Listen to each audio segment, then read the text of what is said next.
नमस्कार, आप देख रहे हैं प्राइम टीवी। मैं हूं आपके साथ अब्दुल करीम। उत्तर प्रदेश की सियासत में कब और कैसे भूचाल पैदा हो जाए कुछ कहा नहीं जा सकता है।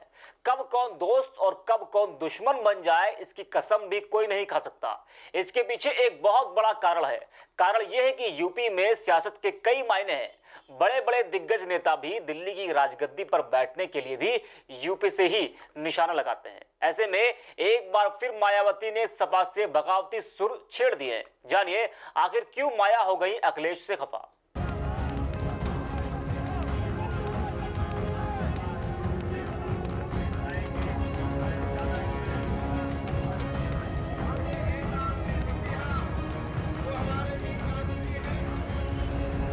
मायावती राजनीति जगत में ऐसा नाम जिसे कोई शायद ही कभी भूल पाए।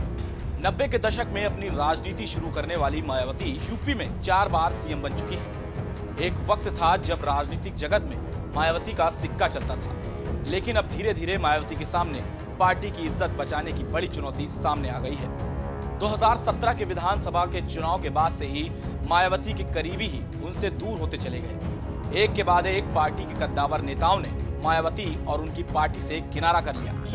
बता दें कि उत्तर प्रदेश की सियासत में 2012 के बाद से बसपा का ग्राफ नीचे गिरना शुरू हुआ। 2017 के चुनाव में उसने सबसे ज्यादा निराशाजनक प्रदर्शन किया। 2019 लोकसभा चुनाव नतीजे के बाद लग रहा था कि बसपा सपा को बेदखल कर मुख्य विपक्षी दल की जगह लेगी, लेकिन मायावती ना तो सड़क पर उतरी और न बीजेपी सरकार के खिलाफ उनके वो तेवर नजर आए जिनके लिए वो जानी जाती है। पार्टी कैडर और सूबे के आवाम के साथ उनका संवाद होता नहीं दिख रहा है। ऐसे में बसपा नेताओं को अपने सियासी भविष्य का डर सताने लगा है। मायावती की खराब होती फॉर्म और गिरती राजनीतिक बिसात को देखते हुए भी उनसे जुड़े नेता किसी और पार्टी में अपनी राजनीति का सुनहरा भविष्य तलाशने में जुट गए हैं। मायावती के अब कुछ और नेताओं ने बगावती सुर छेड़ते हुए सपा का दामन थामते दिख रहे हैं, जिसको मायावती पचा नहीं पा रही है।